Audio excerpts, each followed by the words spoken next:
The glow of my laptop screen cast a pale light across the dark room as I leaned back in my chair, heart pounding in my chest. On the screen, the live security feed from our bedroom showed Jessica, my wife of 8 years, sitting on the edge of our bed, texting. She looked up suddenly, checking the time on her phone, and then stood, smoothing down the silk dress she only wore on special occasions. She wasn't dressing up for me. I clenched my fists as the reality settled like a weight in my gut. The GPS tracker I had placed in her car earlier that week confirmed what my gut had been screaming for months. She had been meeting someone. Tonight was no different. But this time, I had something special prepared. On the bed, right where she usually sat to fix her makeup, I had placed a small, black box. Just seeing it there, knowing what was inside, sent a rush of satisfaction through me. Jessica sat down again, finally noticing the box. She hesitated, looking around as if sensing something was off. Then, curiosity got the best of her. She picked it up and slowly opened the lid. She went pale. My eyes stayed locked on the screen as she shot up from the bed, looking around the room in panic. A trembling hand covered her mouth, and for a split second, I saw something I hadn't seen in years: genuine fear. The bedroom door opened, and Ryan, her affair partner, stepped inside. A cocky smirk on his face, like he owned the place. That smirk vanished the second he saw Jessica's expression. "What's wrong?"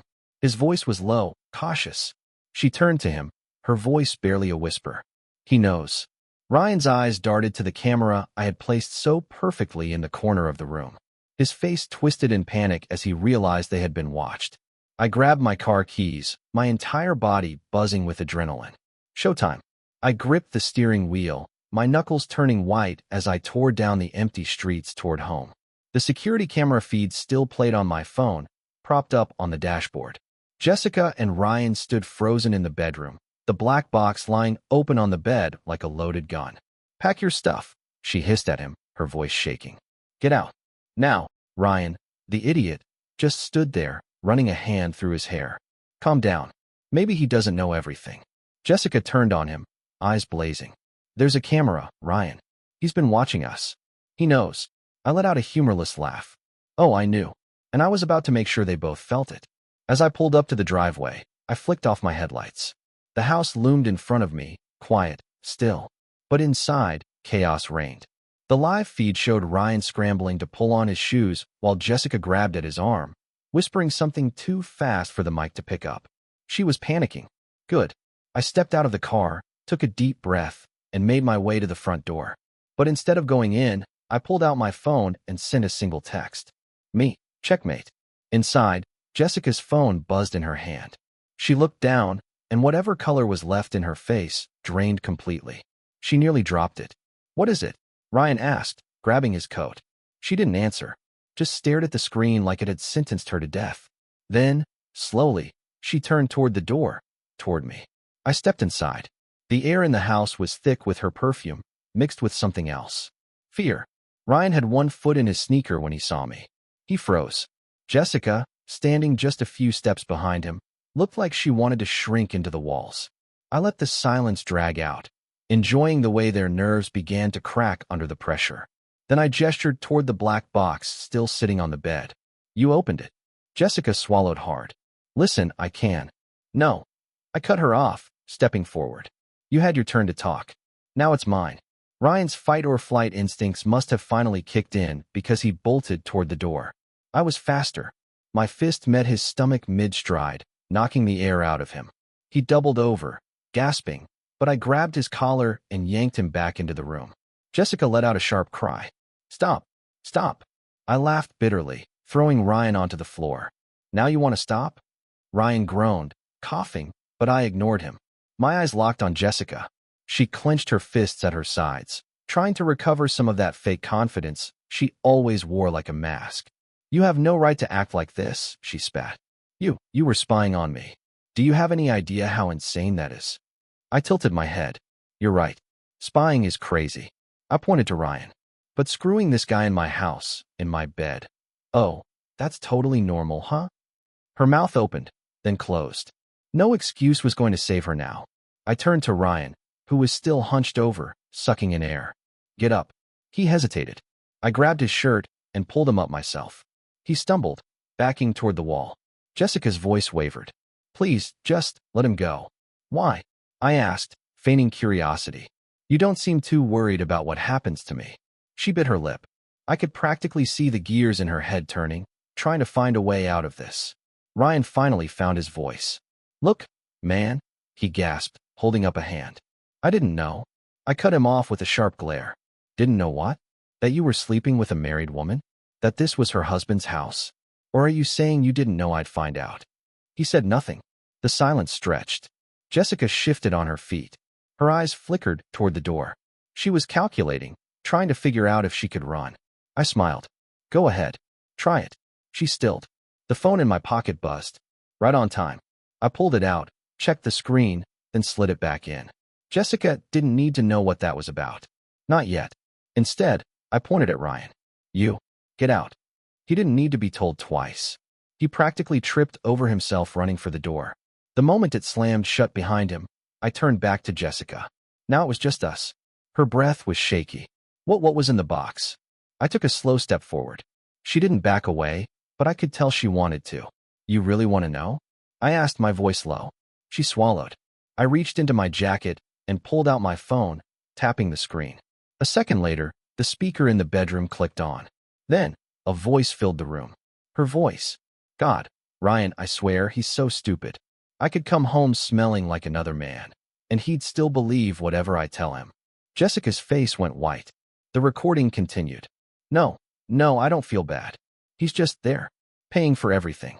But with you, it's different. It's fun. She let out a shaky breath. You recorded me? I shrugged. Had to be sure. Her hands curled into fists. That's messed up, you know that?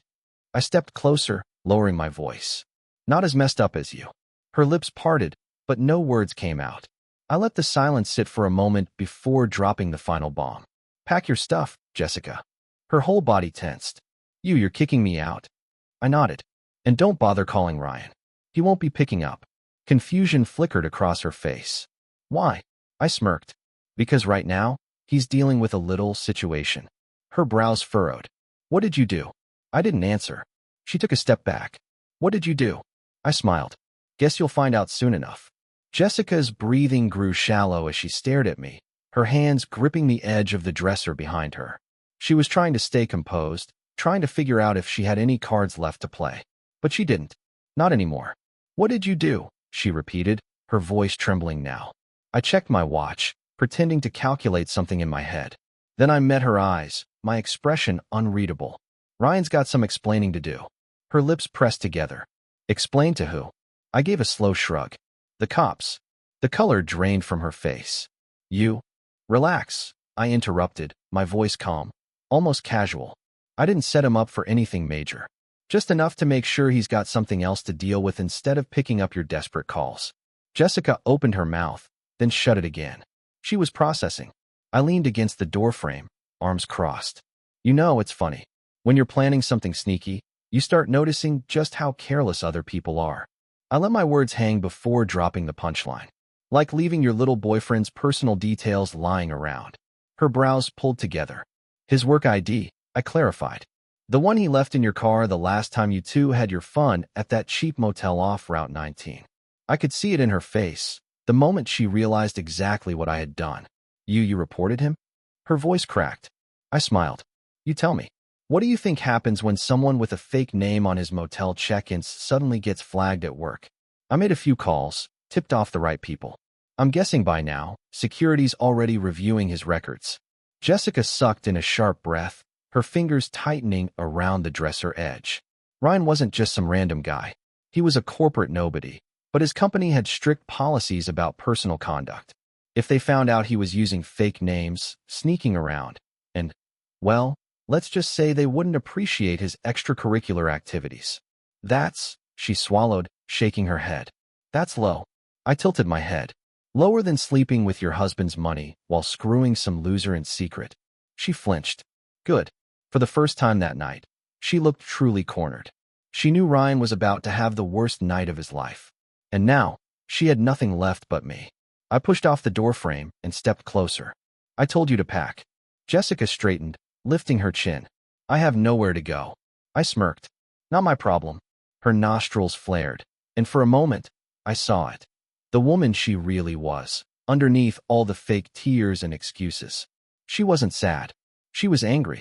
Angry that she was finally facing consequences. But then, just like that, her expression softened and her eyes glistened. Baby, listen. I messed up. But I love you. I stared at her. Then I laughed. A real, deep laugh. You don't love me, I said, shaking my head. You love what I give you. The house. The stability. The fact that I was too blind to see what was happening right under my nose. Her lip quivered. That's not true. Then prove it. She blinked. What? I stepped even closer, just inches from her now. Prove it. If you love me, tell me why. Right now? Without talking about the house, or the money, or what I do for you. Just tell me why you love me. Jessica opened her mouth, then closed it. Silence. I nodded slowly. That's what I thought. Her shoulders sagged. The fake sadness faded, replaced by something colder. She knew she had lost. And now? She was done pretending. Her lips curled. You're really throwing away 8 years of marriage over this? I raised a brow. I'm throwing it away? She scoffed, rolling her eyes. Come on, let's be real. You weren't exactly exciting, okay? It's not like I went looking for someone else just to hurt you. It just happened. I inhaled sharply, letting her words sit. And then I smiled. A slow, knowing smile. Jessica frowned. What? I took a step back, gesturing toward the bed. Check under the mattress. She hesitated. Go on. Her fingers twitched before she finally reached down, hesitantly lifting the edge of the mattress. Her eyes scanned underneath, then she froze. Her entire body went rigid. I watched as her breath hitched, as she slowly pulled out the envelope I had hidden there. Her hands trembled as she flipped it open, revealing a neat stack of photos. Photos of her. Photos of them. At hotels. In restaurants. In our bedroom. Every moment I had captured over the past few weeks. Every lie exposed. Every betrayal caught in still frame. Her lips parted, eyes darting over each image. And then she saw the last one. A picture of me, sitting in my car, watching them. Jessica's hands shook as she lifted her gaze to meet mine. You. Her voice was barely a whisper. I leaned in close, lowering my voice to a dangerous whisper. I've known for months. Her breath came in sharp, shallow gasps. I smirked. How's it feel, Jessica? Knowing that every time you were lying to my face, I already knew the truth. She said nothing. I let out a satisfied breath. Yeah, that's about what I thought. The clock on the wall ticked, filling the silence between us. Then, finally, she spoke. What do you want? My smirk faded. I already told you. I pointed at the suitcase in the corner. Pack your stuff. And get out. Jessica stood frozen for a long moment. Then, slowly, she turned, walked to the suitcase, and started packing. No more lies. No more excuses. Just silence. I watched as she folded her clothes, as she neatly stacked her designer shoes. Even now, she cared about appearances.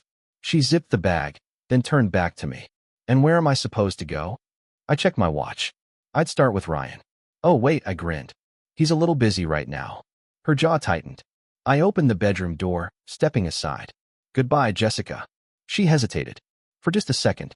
Then, without another word, she grabbed her suitcase and walked past me. I didn't look back. The front door slammed shut behind her. And just like that, she was gone. The house was quiet. Too quiet.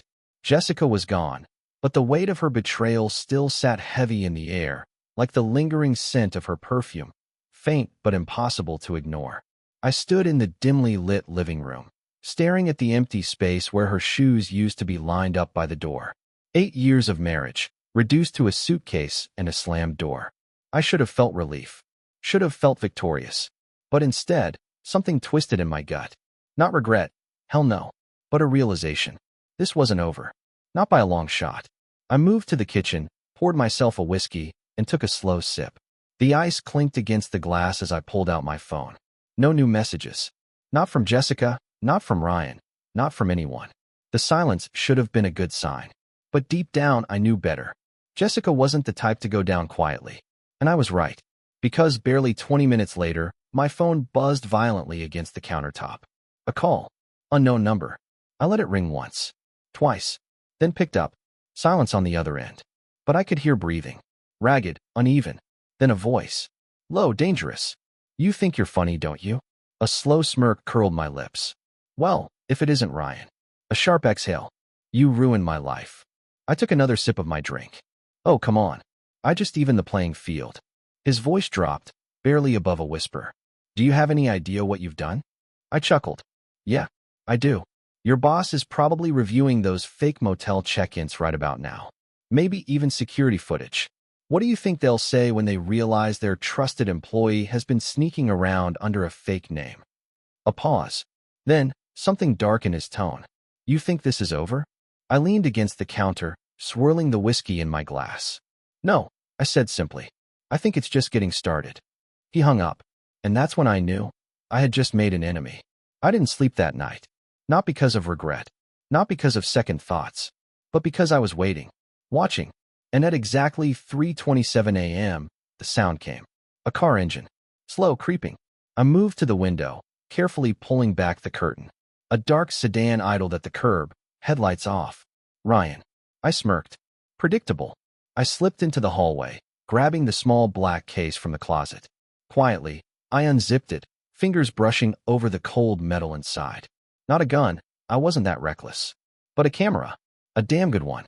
Ryan thought he was the only one playing dirty. He had no idea who he was up against.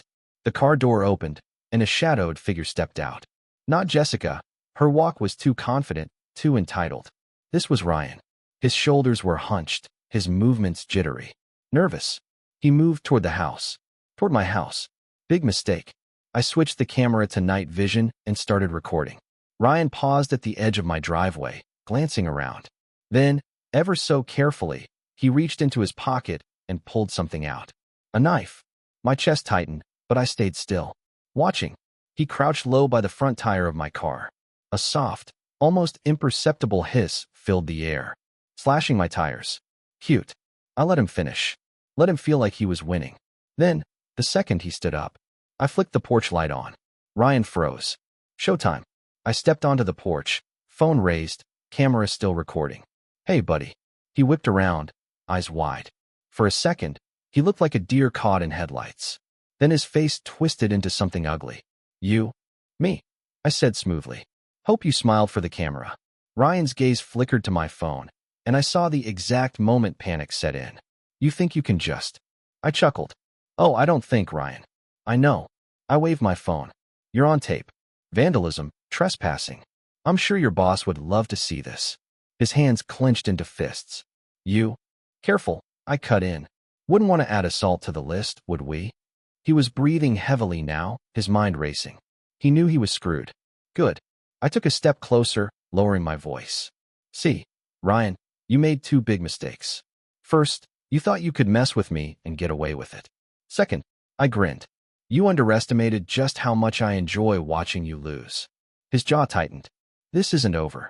I smirked. Oh, I know. His nostrils flared, but he said nothing.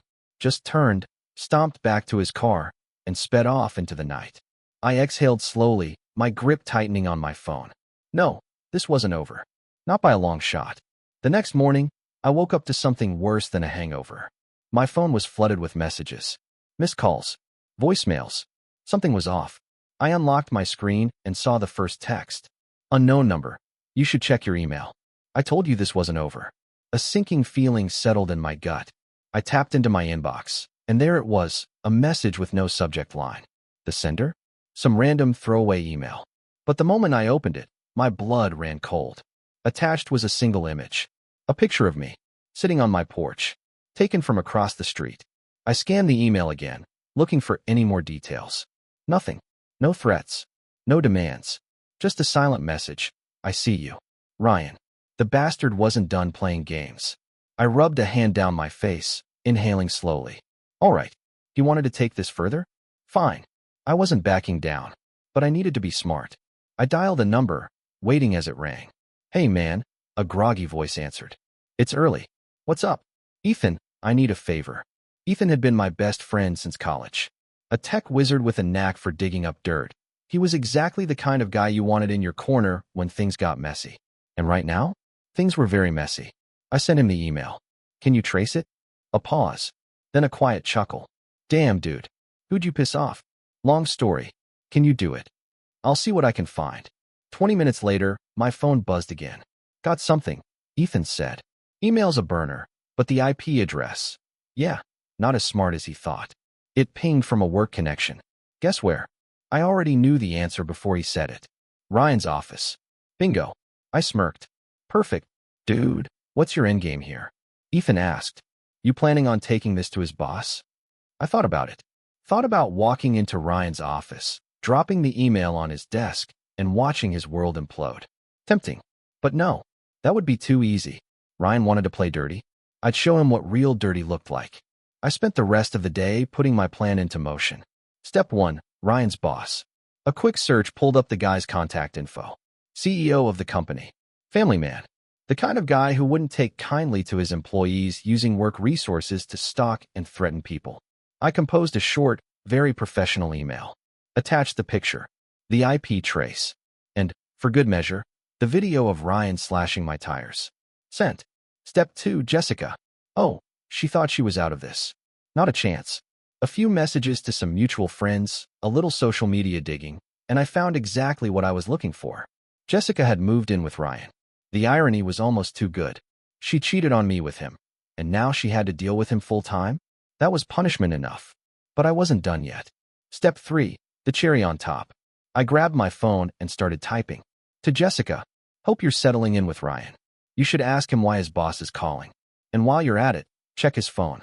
Something tells me you won't like what you find. I hit send. And then I sat back. Because if there was one thing I knew about Jessica, it was that she hated secrets. It didn't take long for the fireworks to start. 2 hours later, my phone lit up with another unknown number. I picked up.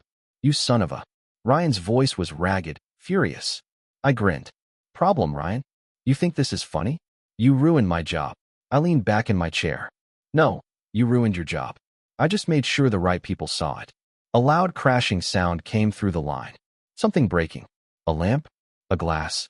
Then, a different voice in the background. Jessica.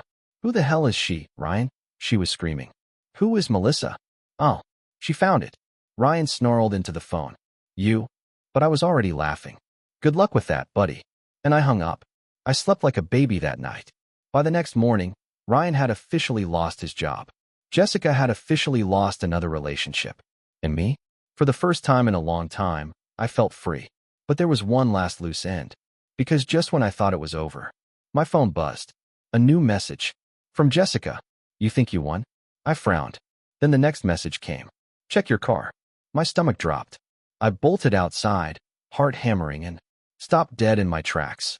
My windshield was shattered, and spray painted across the hood, in bright red letters, was one single word. Payback. Cold morning air bit into my skin as I stood in the driveway, staring at the mess Jessica had left behind. My car, my damn car, vandalized like some teenage act of rebellion. The windshield was a spiderweb of cracks, the red spray paint dripping across the hood like fresh blood. Payback. The letters glared back at me, mocking, taunting. A slow rage built in my chest, but I forced myself to breathe.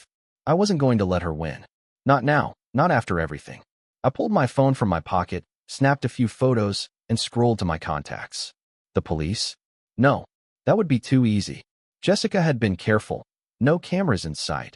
No witnesses this early in the morning. She wanted me to feel powerless. But I wasn't. Instead, I dialed a number I never thought I'd call. It rang twice before the voice answered. You're up early, Ethan muttered, still groggy from sleep. My car, I said flatly. Jessica trashed it. A pause.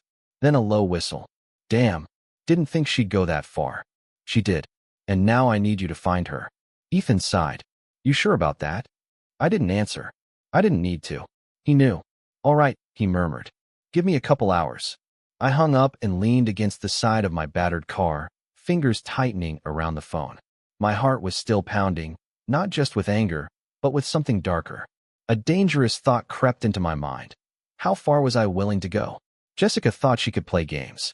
She thought she could take everything from me and walk away laughing. She was wrong.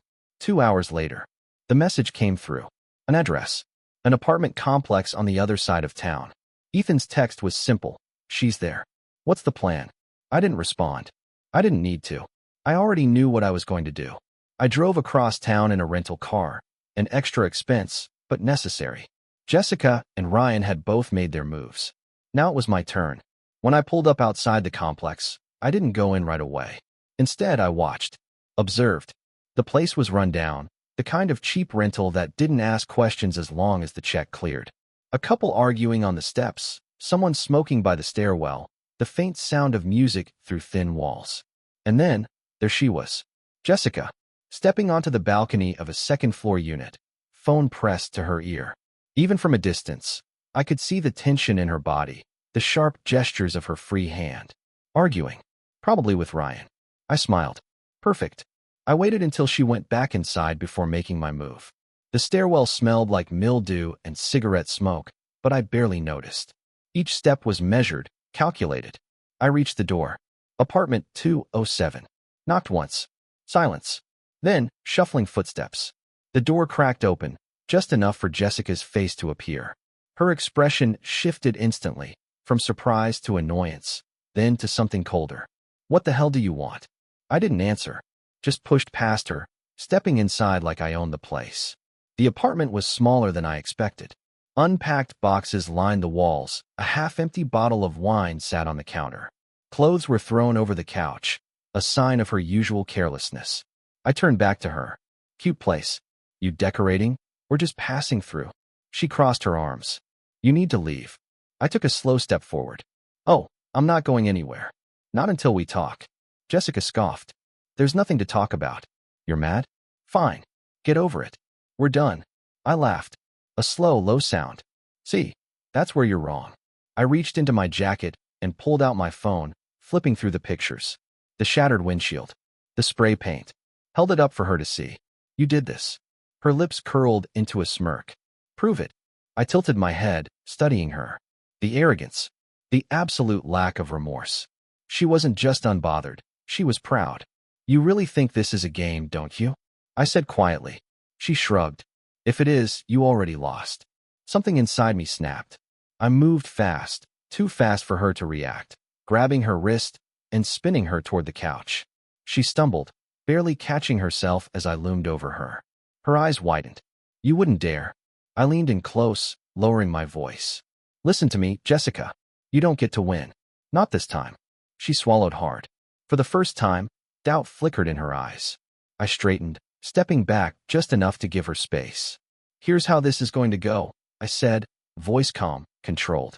You're going to pay for my car. She snorted. Yeah, right. I smiled. You will. Because if you don't, I'll make sure every cop in this city gets those photos. And considering Ryan's recent legal trouble, I don't think you want the extra attention. Her jaw clenched. I could see the gears turning, the calculations. Then, finally, she exhaled sharply. How much? I pulled a folded paper from my pocket, a repair estimate, already printed. Handed it to her. Her eyes flicked over the number. You're out of your mind. I shrugged. Take it or leave it. But if you leave it, you'd better start packing, because the next place you'll be staying doesn't have balconies. She glared at me, but I could see it, the moment she realized she'd lost. Jessica had spent years playing the game, manipulating, twisting things to suit her. But this time, she'd miscalculated. She had underestimated me. She snatched the paper from my hand. Fine. But after this, we're done. I smirked. We were done the second you crawled into Ryan's bed. Jessica didn't say another word. Just turned away, fuming, as I walked out of the apartment. The cool air hit me like a rush of clarity. For the first time in months, I felt something close to peace. But as I reached my car, my phone buzzed again. Another message. Another unknown number. You should have left it alone. A cold chill ran down my spine. Because this time, it wasn't from Jessica. The moment I read the message, something shifted. That cold, sinking feeling in my gut. The kind you get when you realize you've kicked a hornet's nest without knowing how deep it goes. I turned in a slow circle, scanning the parking lot. The street was quiet. Too quiet. The few people lingering outside. The smoker near the stairwell. The guy on his phone by the vending machine. None of them looked suspicious. But that didn't mean I wasn't being watched. You should have left it alone. I stared at the words on my screen, jaw tightening. It wasn't Jessica. That much I was sure of. The tone was wrong. Jessica's threats were always loud, arrogant, direct. This was something else. I typed back, "Who is this?" No response. A sudden wave of paranoia crept over me. Had I pushed too far? Was this Ryan? Or someone else entirely? I wasn't about to stick around to find out. I slid into the rental car and started the engine, checking the mirrors out of habit. Nothing unusual. No cars pulling out behind me. No headlights flashing in warning. Just an empty stretch of road leading away from Jessica's latest disaster of a life. Still, I couldn't shake the feeling that something was off. As I drove, my mind raced through the possibilities. Had I underestimated Ryan? He wasn't just some loser she'd latched onto. He had connections.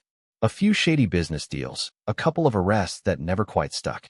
The kind of guy who knew how to stay one step ahead of the system. And now, I had just backed him into a corner. The message wasn't a warning. It was a promise. By the time I reached my apartment, my pulse had settled, but my mind hadn't. I parked the car and sat there for a moment, gripping the steering wheel, thinking. If Ryan wanted to play dirty, fine. But I wasn't going to wait around to see what move he made next. I climbed out of the car, making a quick detour to the trunk. Pulled out the duffel bag I had stashed there earlier, one filled with a few necessities I had planned ahead for. A second phone, cash, an extra set of car keys. Jessica and Ryan had forced my hand. Now, I was about to force theirs. Inside, my apartment was dark and quiet, the way I had left it. No signs of forced entry. No messages slipped under the door. But my gut told me I wasn't in the clear yet. I locked the door behind me, secured the windows, then grabbed the second phone from the bag and dialed Ethan. He answered on the second ring. You good? I exhaled sharply. Maybe. Got a message after I left. Someone's watching. Silence. Then Ryan. Maybe. Or one of his guys. Ethan swore under his breath. You want me to handle it? I hesitated. Ethan was good at what he did, but I wasn't ready to hand this over just yet. I needed to know more. Not yet, I said. I need to figure out what their next move is. Ethan sighed. Then at least don't be stupid. Keep your doors locked. Stay armed. I will. I hung up and set the phone down, exhaling slowly. I needed a plan. First step? Find out how deep this went. I didn't sleep that night. Not really. I sat in the dark, watching the window, every sound in the building amplified. The hum of the fridge, the occasional creak of the walls, the muffled footsteps from the unit above. At 3:27 a.m., the sound changed. A soft rustle outside my door. Barely there, but enough to send my pulse spiking.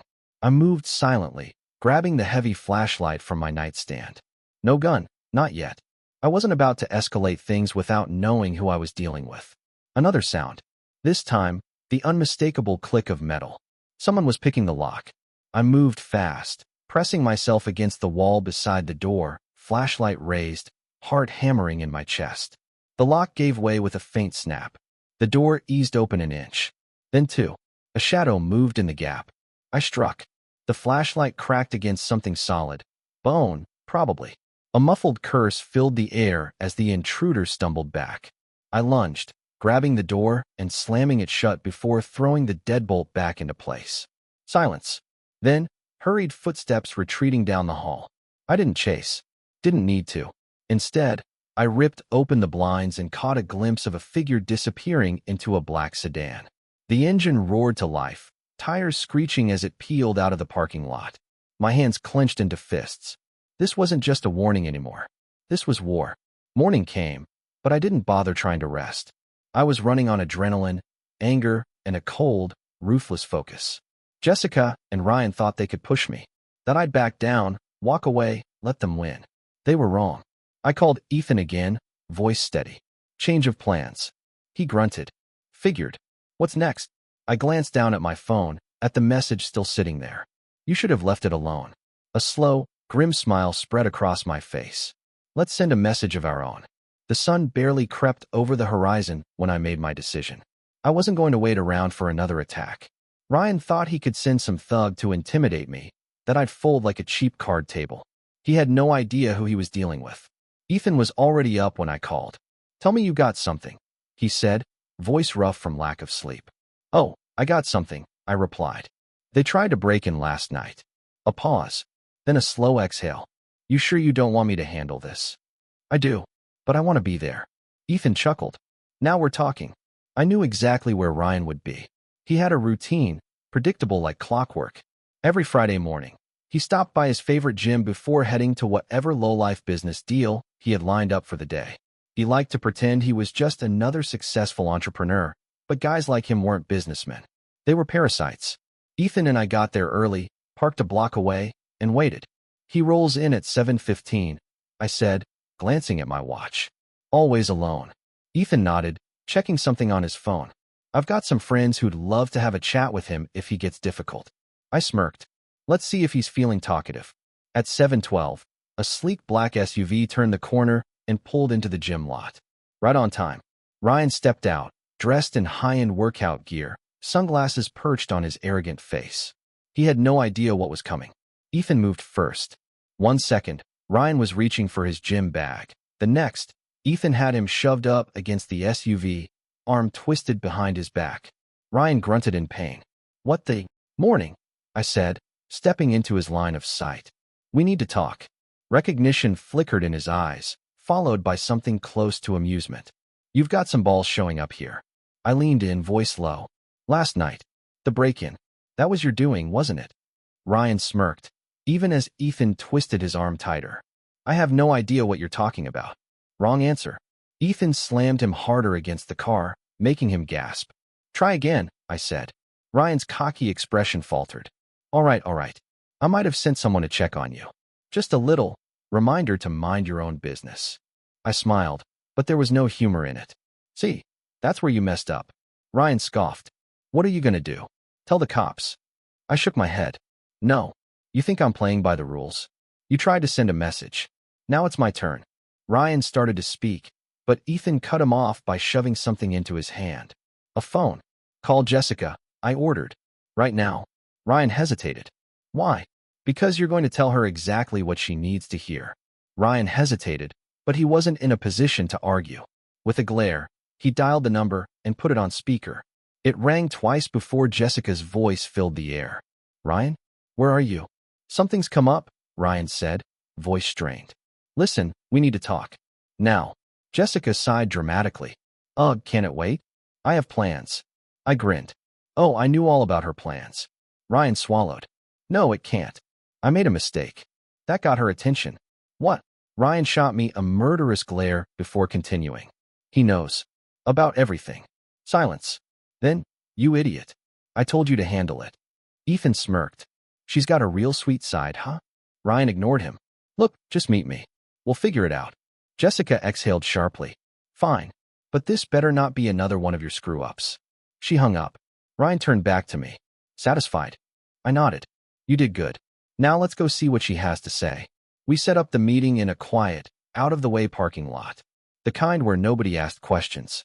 Ethan made sure we had backup, just in case. Jessica arrived late, stepping out of her car with an annoyed expression. This better be good, she snapped.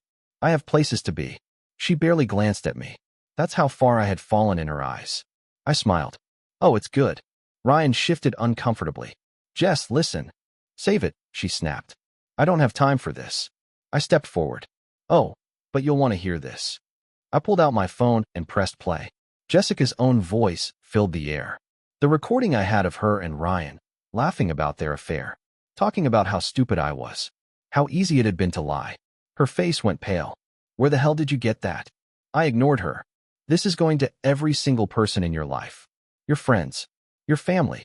Everyone. Her eyes narrowed. You wouldn't. I grinned. Wouldn't I? She lunged for the phone, but Ethan blocked her. Here's how this works. I continued. You're going to leave. You're going to take your little boyfriend and disappear. And if I ever hear from either of you again, I'll make sure you regret it. Jessica was shaking with rage. You're a bastard. I laughed. And you're a liar. Guess we're even. For the first time, Ryan looked genuinely worried. He grabbed Jessica's arm. Come on. Let's go. Jessica wrenched free, glaring at me one last time. I hope you rot. I just smiled. Too late. You already tried that. She got in her car and sped off. Ryan hesitated, then followed. Ethan exhaled. That went well. I nodded, staring after them. Yeah, it did. It took time to clean up the mess. But I did. Jessica and Ryan disappeared from my life. The divorce was quick, clean, and in my favor. Turns out, judges don't like cheaters who try to cover their tracks with intimidation. I moved on. Slowly, but surely. And as for Jessica, last I heard, things didn't work out so well for her and Ryan. No surprise there. But that wasn't my problem anymore. I had a new life ahead of me, and I wasn't looking back.